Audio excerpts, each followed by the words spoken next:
Hello all and welcome back to my channel. Today, we're breaking down the Phase 1 banners for Genshin Impact's version 5.1, running from 9th of October to 29th of October.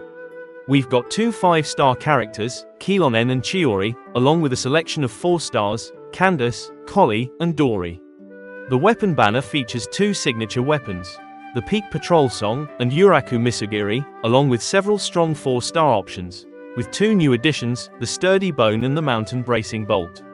Let's dive into whether these characters, constellations, weapons, and their refinements are worth your primogems. Let us start with the newest character, Xilonen, a Geo sword support character with a distinctive playstyle. Xilonen is one of the strongest characters released in Genshin Impact, excelling as an off-field support with her elemental skill that reduces enemy resistance based on her team's elemental types. Her elemental burst offers healing for the active character or extra damage potential when paired with characters like Fiorina, providing impressive utility. She can also equip the 4-piece scroll of the Hero of Cinder City, boosting her team's elemental damage even further, making her an incredible support. However, she has a couple of weaknesses. Xilonen needs specific elemental types in her party to maximize her buffs. Otherwise, she reverts to an average damage dealer. Additionally, she competes heavily with Kazuha, who is already dominant in utility, making it hard to fit both in the same team unless you're willing to play aggressively, without traditional utility. On top of that, the 4-star characters in her banner are below average, which adds to the dilemma of pulling for Xilonen despite her immense potential. Despite these, she is comfortably a low S-tier character, depending on your team composition and playstyle. She's not a must-pull for everyone, but if you enjoy her design, want easier exploration in Natlan, or prefer a fun and unique Geo character, Xilonen is highly recommended. If you're interested in a deeper breakdown of her kit, abilities, and how she fits into various team comps, stay tuned for my upcoming video on Xilonen, where I'll provide a complete analysis from an F2P perspective. Be sure to check it out for more in-depth insights. Next, we have Chiori, a 5-star Geo sword user, known for her unique ability to summon and control automaton dolls with her elemental skill. Her playstyle revolves around summoning Tamoto dolls, which provide both offensive and supportive functions. Chiori scales primarily off of defense, with secondary scaling on attack, making her a versatile unit. While her elemental burst deals straightforward Geo damage, it doesn't stand out as a game changer. However, as off-field support, Chiori brings consistent damage and utility, especially when paired with other Geo characters. She shines best in double Geo core teams, though these teams can struggle with outputting high damage compared to other elemental reactions. Unfortunately, her synergy is limited mainly to Geo units, restricting her flexibility in team comps that involve other elements. Overall, Chiori is a solid B-tier character, serving both as a support and a sub-DPS. Her unique kit and niche role make her a fun unit to play, but she isn't a must-pull unless you're heavily invested in Geo-based teams. For a more detailed breakdown of her kit, talents, abilities, and team compositions from an F2P perspective, be sure to check out my video on Chiori. This will help you decide if she's the right fit for your roster. Now, let us quickly check the 4-star characters. First up we have Candace. Candace is the first Hydro Polearm character in the game, and the only unit that provides Hydro infusion for melee characters, making her kit a unique addition to various team compositions. Her elemental burst is the centerpiece of her kit, offering Hydro infusion, a normal attack DMG bonus, and extra Hydro damage when swapping characters. At C6, her burst provides even more utility by applying Hydro every 2.3 seconds, making her much more effective in enabling elemental reactions.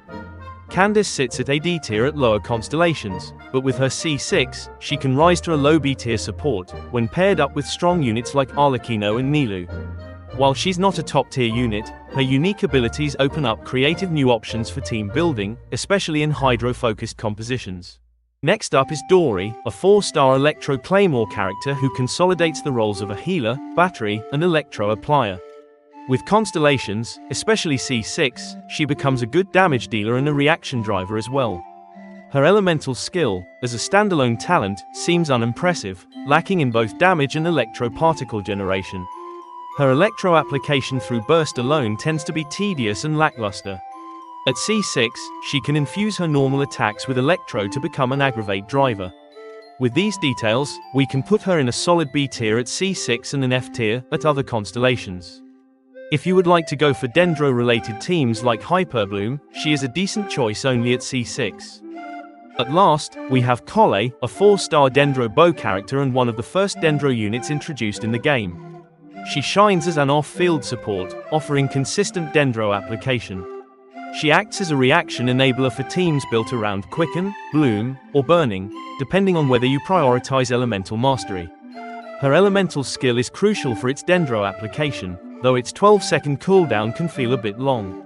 The boomerang applies Dendro twice, once on the throw and once on the return, allowing for spaced-out Dendro uptime, which is key in maintaining Quicken auras. In most cases, her elemental burst provides the bulk of her damage and additional Dendro application. At C0, the burst has a 3-second ICD, meaning it applies Dendro about 3 to 4 times per rotation. Despite the terrible ICD, Collei remains reliable for sustaining Dendro application, especially in reaction-focused teams. With her consistent Dendro utility, Collei sits comfortably in the D tier at C0 and can move up to the top of the C tier with constellations, especially C6. Since a free copy of her was given during Sumeru's release, and another copy being available after beating Abyss, pulling for her constellations isn't necessary unless you're aiming to fully optimize her potential. Here is the consolidated tier list for all the characters, based on their constellations and explanations provided in the previous section. Alright, let's dive into the new weapon banner for Genshin Impact 5.1. We've got 2 5-star weapons, the Peak Patrol Song and Uraku Misugiri, along with several strong 4-star options. Peak Patrol Song is Xilonen's signature weapon. However, since Xilonen is primarily a support unit, pulling for her weapon isn't highly recommended, despite its impressive 82% defense substat. Fortunately, there are other viable options for her. Kazuha's signature, Freedom Sword, is the best option for her in attacking scaling teams, even beating her signature in terms of team damage provided.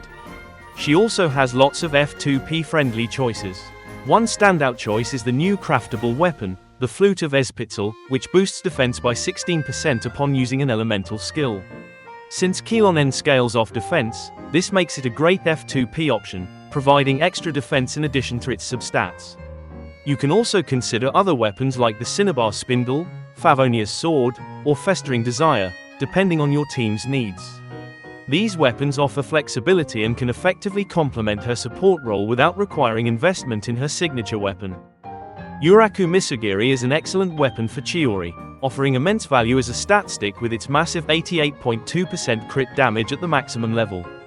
The weapon's passive further enhances Chiori's normal attack and elemental skill, while also providing additional defense through its passive effects. It's her best in-slot weapon, and its massive substat and passive allow it to be used by other characters as well. That said, Uraku Misugiri can also be a good option for Xilonen as a damage dealer, due to the weapon's defense-boosting passive when dealing damage.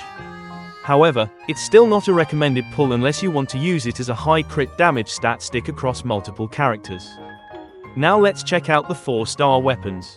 This version of the banner has 2 new additions, the Sturdy Bone and the Mountain Bracing Bolt. Sturdy Bone is a 4-star sword introduced in this version.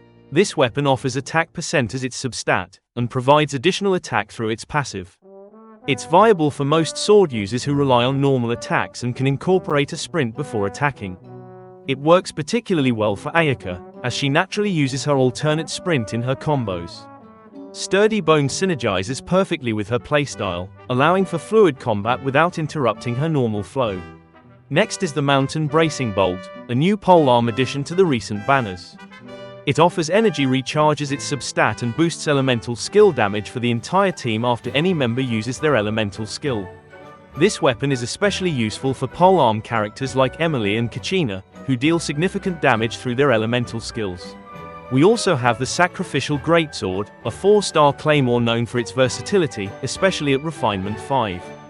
With energy recharges its substat and a passive that resets the wielder's elemental skill cooldown, it's the best weapon for F2P Navia teams. Moreover, it is a decent weapon choice for other support claymore characters who frequently use their elemental skills.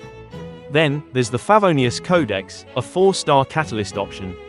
As long as the wielder has good crit rate investment and a reliable elemental burst, this weapon is highly effective. It generates particles when the wielder hits crit, making it a great choice for characters like Mona, Xianyun, and Barbara. At higher refinements, the guaranteed energy generation from crit hits can provide significant support for the team. Lastly, we have Rust, a strong option at higher refinements for characters like Child and Yoimiya. The weapon excels in their kits by enhancing normal attack damage.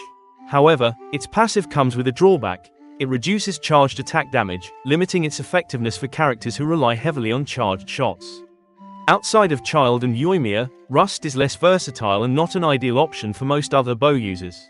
Overall, this weapon banner doesn't offer a wide range of versatile options, aside from Chiori's weapon, which can act as a reliable stat stick thanks to its high crit damage and useful passives.